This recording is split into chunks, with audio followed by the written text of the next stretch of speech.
안녕하세요. 윌리엄 리입니다. 오늘 말씀드린 내용의 제목은 대한민국인가 아큐민국인가, 여기에 부제도 있습니다.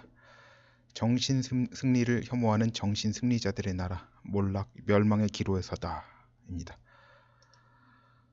일단 제 글과 영상을 추천해 주시는 아수라님과 또 다른 여러분들에게 감사의 말씀을 드리면서 오늘 이야기를 시작하겠습니다. 다른 날도 주제는 가볍지 않습니다만 오늘의 주제는 특히 더 무겁습니다. 사실 이 부분을 다루는 것에는 마음의 짐이 있습니다. 한국인들 수준이 정말 이렇게 낮구나 하는 걸 까발려야 하는데, 이걸 까발리지 않고는 한국의 미래가 밝기는 힘들다는 생각에 말하는 겁니다. 즉, 제가 한국에서 논객으로 크고 싶다는 마음이 바이러스 크기만큼이라도 있었으면 절대 다룰 수 없는 이야기이기도 합니다. 근데 하지만 누군가가 다루지 않고 이걸 갖다 묻고 간다면 한국인들은 지속적으로 몰락 내지 멸망 위험을 끼고 살 수밖에 없습니다. 그래서 오늘 이야기합니다.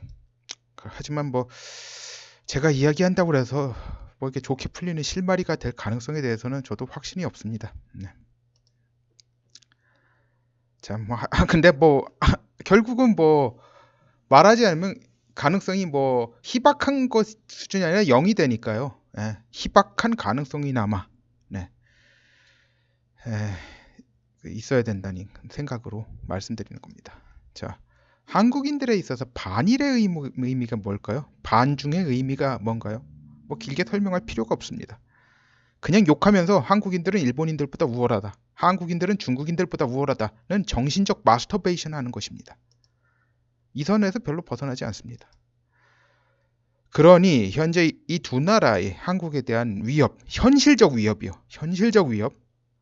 차이에 대해서는 별로 관심이 없습니다.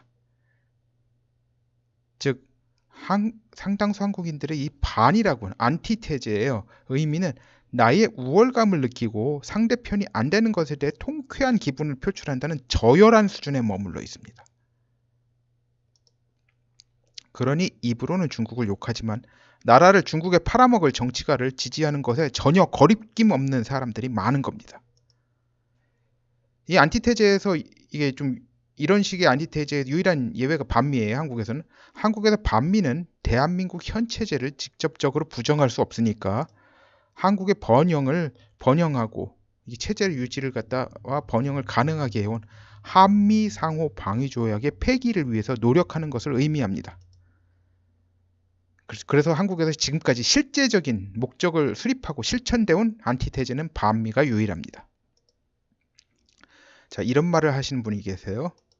한국은 국제무역으로 살아가야 하므로 친중을 하는 것을 그리 문제 삼으면 안 된다. 그러니까 이분 이야기는 4대 수준의 친중 아니면 친중을 용납해야 한다는 이야기죠. 자, 어느 사람이 있다고 합시다. 이 사람은 한국과 중국이 윈윈하는 게 불가능하다는 걸 알고, 그것과 한국과 중국과의 관계는 제로섬 게임이라는 걸 인식하고 있어요. 하지만 겉으로는 중국과 사이좋게 지내고 속으로는 중국을 경계해야 한다고 보는 사람이에요. 이 사람을 친중이라고 할 수 있습니까? 이 정도의 태도를 넘어서 친중으로 진척된 이는 정치가로서 굉장히 대단히 위험합니다. 이 사람 의도가 어떠하든 간에 어느 순간 한국을 해치고 중국에 이익을 주는 것에 이용당할 위험이 매우 높습니다. 저는 항상 이야기해봤습니다. 중국인을 미워하지 말자고요.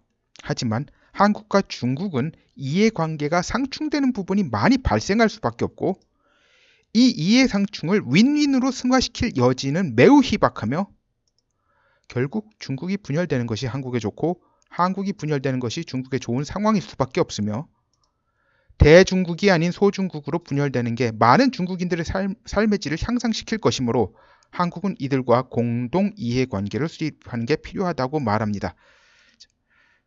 자, 한국인들은 이 친과 반의 의미를 제대로 정립할 필요가 있습니다. 지금 이대로라면 나라의 미래는 절대 밝을 수 없습니다. 이를 생존, 번영, 이해관계와 결부한 개념으로 재정립해야 합니다.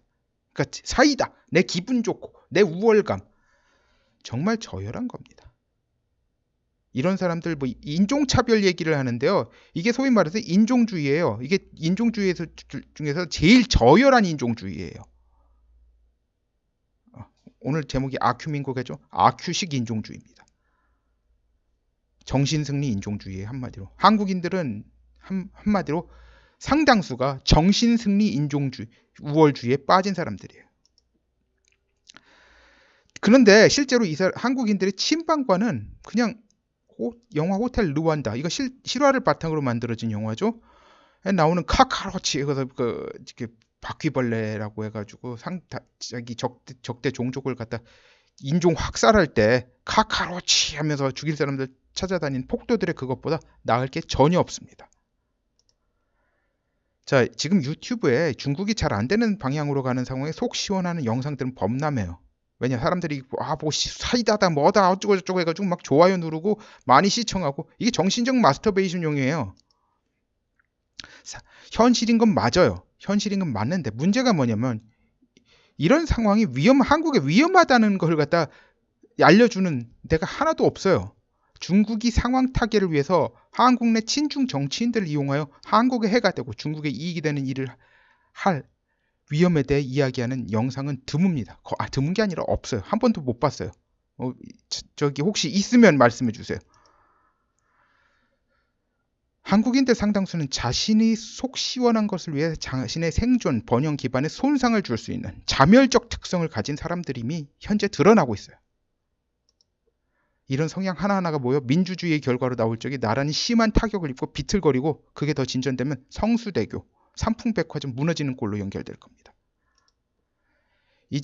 이제 한국의 앞길은 파멸하는 아큐민국이 되느냐, 대한민국으로 존속하느냐 둘 중 하나입니다.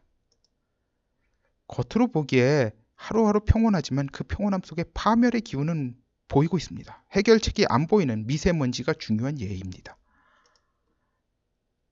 자, 중국이 파멸해가는 걸 보면 사이다다, 이거 굉장히 저열한 반응이죠. 이 반응을 지양하고, 이런 반응은 진짜 줄어들어야 돼요. 감소돼야 됩니다. 중국의 파멸을 회피하려는 몸부림에 나라를 중국에 팔아먹을 정치가들을 치울 생각을 먼저 해야 할 것입니다. 예, 감사합니다.